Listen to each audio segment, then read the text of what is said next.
Hello, it's me, it's Penelope, back for a second time. Who would have thunk it? Who would have thought that we'd make it this far? Not me.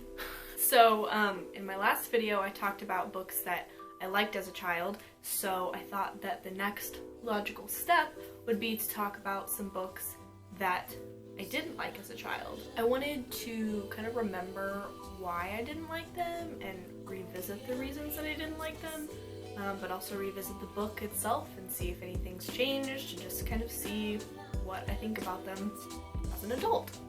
I also wanted to challenge myself to find the good in something that I may not particularly like. I think that that's something that's really important when it comes to art and literature and things like that, and sometimes it gets overlooked, or it's easier not to do it. And don't get me wrong, there are things that are just plain bad and don't deserve praise or to be enjoyed or anything, but I don't think that these books are those things. So I know that a lot of people are going to be really upset by the fact that I don't like this book, and for that I'm so sorry. But the first book that I did not like as a child was Where the Wild Things Are by Maurice Sendak. And I know that it's kind of like a cult favorite and a children's classic, but to be honest, I just don't know why. So the reason I didn't like this book as a child was because the drawings scared me, and the idea of a boy sailing off to an island and disappearing for months on end also really scared me. But revisiting the book now as an adult, I have some thoughts, so here we go. First of all, I don't like how the book starts. It basically starts by telling the reader that Max is a bad kid and just a bad kid, and how he's getting sent to his room because he told his mom he was gonna eat her. And that doesn't make me feel good. It doesn't make me feel happy, it just makes me feel gross. And it doesn't even make me feel sad, it just makes me feel icky. And I don't want to say that Max is dehumanized, but like he's given just this very one-dimensional bad kid narrative, and I just don't like that. The next reason that I don't like this book is because I just don't understand it. I don't get it. I don't really understand the point of the book or the central idea or even the moral.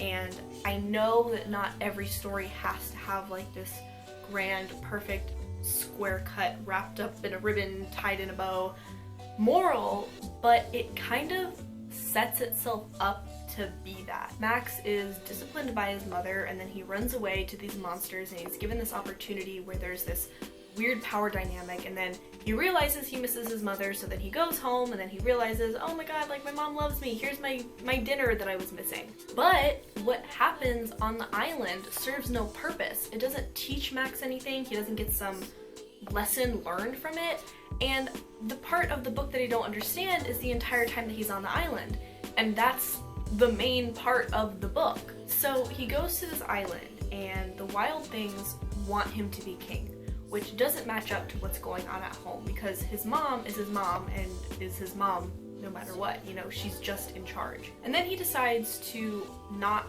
feed the wild things, just like his mom did to him. But again, there's no lesson learned from that, and Max hardly even gives it a second thought, and the wild things don't even mind that they don't get dinner, and then they're sad when Max wants to leave. But I don't know why they don't want him to leave, because he's a jerk, but yet they still love him. So it doesn't make sense. Like, is Max their savior or not? Is Max having fun with them or not? Is Max their weird dictator or not? Like, there's no, it's not an either or situation, but it's not even a blend of situations. Like, the situation is just not explained at all. So what seems like an important parallel between these two storylines doesn't end up being that parallel at all, or that important at all, and it kind of just means nothing. That might be super harsh, and if it is, I'm sorry, but I just don't get it. There's a lot of other stuff I could say about why I don't like this book, but let's move on to what I do like. The book has a few of those double page illustrations with no text, which we know I love. I love when the story is able to be told through the images alone, and the illustrations are very beautiful. And I do like that in the end, Max goes home because he misses his mom, and there's his dinner, and he's shown in the last page smiling. So, you know, I think that part is very sweet. But in conclusion, I didn't like this book when I was a kid, and I still don't like it now, but at least now I have more of a comprehensive understanding of why I don't like it. The next book that I want to talk about is Suzuki Bean, and it's by Sandra Scopton and illustrated by Louise Fitzhugh. This book is actually so fascinating, and there's so much that I could say about it, but I think it'd be too much to put all in this video, so I think I'm gonna save some of that and make a whole separate video about Miss Suzuki. But as a child, I didn't like this book for two reasons. One, I didn't really like the illustrations. They kind of were a little bit spooky to me, and I also thought the book was just way too long. I also remember being confused when I read the book, which looking back makes sense because when I read it now, it talks about a lot of really sophisticated themes, and there's also a lot of dated terms and just concepts in general, so I don't really think that children are the true intended audience, if that makes sense.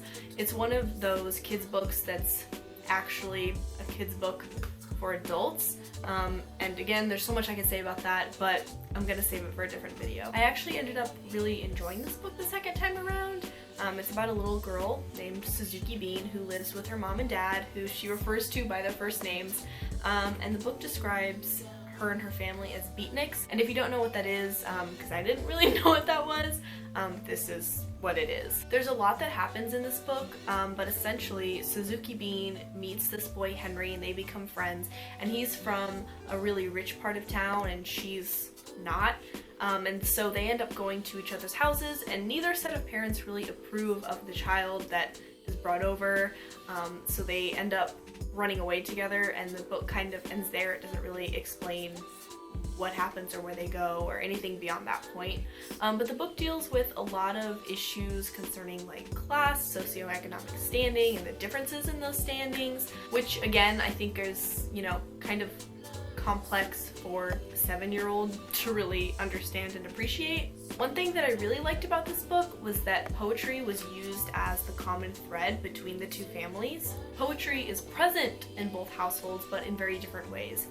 Suzuki Bean's father goes to coffee shops in the evening to recite his poetry, whereas Henry's mother holds these fancy poetry meetings with fancy poets to read fancy poetry in her fancy house. The book also includes several poems, which I really like. I have really strong opinions about the way poetry is taught to students and how it's not always taught very productively, so I like that this book exposes the children reading it to poetry that might be a little bit more sophisticated than Hickory Dickory Dock. That being said, I don't really feel like this book is all that kid-friendly.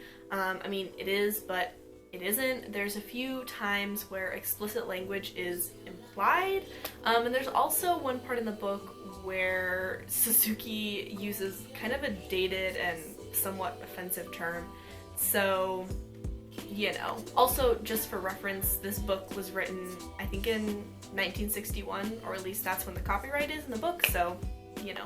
Another thing that I really like about this book is at the end there's a reference sheet to all the different slang that she uses in the book, which is not only comical, but it was actually very helpful. I found myself referring to it quite often. Overall, I really loved this book when I read it the other day, but I also understand why I didn't like it as a kid, and to be honest, I'm not sure that when I was reading it when I was, you know, 7, 8, 9, 10 years old, I don't think I was really the true intended audience. It's a little bit hard to get your hands on this book now, but if you do get the opportunity, I would really recommend reading it. I think that it's really interesting and it presents a very complex story in the form of a children's book. So it's interesting, it's fun, I think that it offers something special.